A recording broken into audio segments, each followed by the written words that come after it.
Madame, Monsieur, bonjour et bienvenue sur Numidia News pour votre bulletin d'information. L'entreprise nationale de transport maritime de voyageurs a annulé le voyage pour Marseille du ferry Tassili 2 en raison du mauvais temps annoncé pour demain mercredi en mer Méditerranée occidentale. Elle invite les passagers ayant réservé leur billet de se rapprocher de ces services pour de plus amples informations.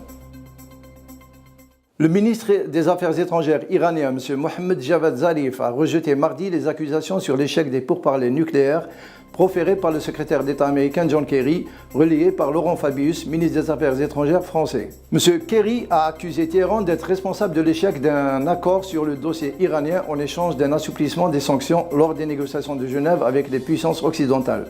Sur son tweet, M. Mohammed Javad Zarif a fait porter l'échec des négociations sur son homologue Fabius, qui a torpillé la réunion.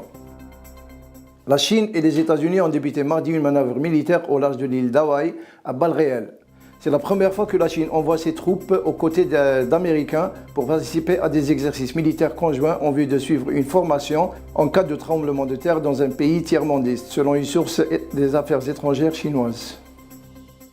La compagnie Syrian Airlines a décidé de suspendre ses vols en direction du Caire pour une durée de 4 mois et ce jusqu'au 23 mars 2014.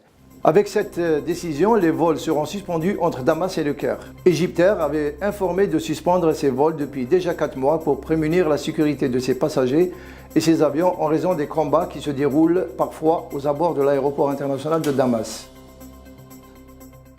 L'ONU a lancé mardi un appel pressant pour récolter des dons aux victimes de l'ouragan Haiyan, qui a dévasté les îles côtières des Philippines où des destroyers des forces navales américaines et britanniques ont mis le cap sur l'île pour participer au secours.